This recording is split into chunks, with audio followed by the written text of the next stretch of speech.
શ્રીમદ ભાગવત ક્યાં મદદ કરે? કીધું જેને પોતાનું મન શુદ્ધ કરવું છે, શ્રીમદ ભાગવત કરતા શ્રેષ્ઠ સાધન બીજું કોઈ નથી. મનની શુદ્ધિ માટે થઈને શ્રીમદ ભાગવત મારા ને તમારી મદદે આવે છે, મારા ને તમારો સહારો બને છે. શ્રીમદ ભાગવતના આશ્રયે જે જશે એનું મન અવિલંબ શુદ્ધ થશે. કુંતી માતા પણ આગળ જઈને પરમાત્મા શ્રી હરિનું જે કોઈ વ્યક્તિ એ સ્મરણ કરશે, અવિલંબ પરમાત્માની અવિલંબ બહુ આવે ભાગવતમાં.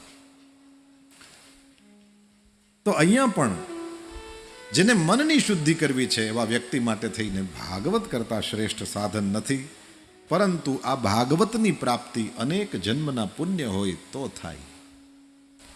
ઘણા લોકોને એમ થાય કે આપણે આમાં કાંઈ કર્યું ન હોય ને આપણે અહીંયા આવીને બેસી જઈએ એટલે ભાગવત સપ્તાહ તો સાંભળવા મળે. આમાં એવું ક્યાં છે કે અનેક જન્મના પુણ્ય? એવું નથી ભાઈ. અહીંયા જેટલા બેઠા છે ને એને આપણે એમ કહીએ કે ભગવાનની દયા હોય તો અહીંયા બેસાય છે, તો એટલું સમજાય નહીં. આ સમજાય કોને? જેને આવવું તું અને આવી નથી શક્યા. તમે એને પૂછો કે તમારે આવવું તું ને આવી ન શક્યા તો આમાં ઉપર અને તમે કેમ ના આવી શક્યા? તો કોઈને દોષ નહીં દે, એમ કહેશે ઉપરવાળાની એટલી ઓછી દયા, ભગવાનની મરજી નથી. સત્સંગમાં એ જ બેસે જેના ઉપર પરમાત્માની કૃપા. અરે કૃપા નહીં, ગોસ્વામીજી તો એમ કહે છે અતિ કૃપા થવી જોઈએ, ત્યારે તમે અહીંયા પગ દઈ શકો. ઈશ્વરની કૃપા જ નહીં, અતિ હરિ કૃપા. અતિ કૃપા થઈ પડે ત્યારે માણસ સત્સંગમાં આ માર્ગ ઉપર પગ ત્યારે દેવાય, એમ કહે છે ગોસ્વામીજી. પાંવ દેઈ એહી માર્ગ એટલે હરિનો માર્ગ. શ્રી હરિના માર્ગ ઉપર ત્યારે જ પગ મૂકી શકશો જ્યારે અતિ હરિ કૃપા થાય.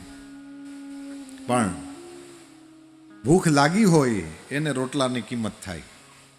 એમને આપણે ગોઠવાઈ ગયા હોઈએ ને તરસ ન હોય, ભૂખ ન હોય. હા, એક વાત છે, શ્રોતાઓ તો સ્વાભાવિક રીતે વક્તાથી પરિચિત નથી હોતા. એને ભૂખ લાગે એ જવાબદારી પણ વક્તાની છે. અને પછી એને ભૂખ લાગી હોય પછી એની અંદર એ સમાધાનની આહુતિ આપવી, એ પ્રશ્નના આગમાં, એ જિજ્ઞાસાની આગમાં, એ જવાબદારી પણ વક્તાની જ છે. હંમેશને માટે થઈને જેને પણ એ પરમાત્માની ભૂખ લાગી છે, ક્યાંકથી ને ક્યાંકથી ભગવાને સગવડ કરી દીધી છે. દરેક પરીક્ષિતને એના સુખદેવજી મળે જ, દરેક શૌનકાદિકોને એના સૂત પુરાણી મળે જ, દરેક વિદુરને એના મૈત્રેય મળે જ, દરેક ચેલાને એના ક્યાંક ને ક્યાંક ગુરુ બેઠા હોય છે. સાચો સમય થાય એટલે મળે. મનની શુદ્ધિ કરો, અને મનની શુદ્ધિ માટે જ આ ભાગવત શાસ્ત્ર છે. તમારા પ્રશ્નોના ઉત્તર આ ભાગવત શાસ્ત્રમાં મળશે.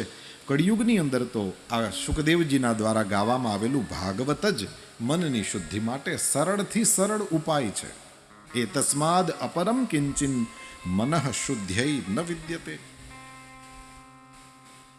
અનેક જન્મના પુણ્ય ભેગા થાય પછી ભાગવત મળે. જેને મળ્યું હોય એને ન ખબર પડે, જેને આવવું હોય ને ન પહોંચી શક્યા હોય એને ખબર પડે.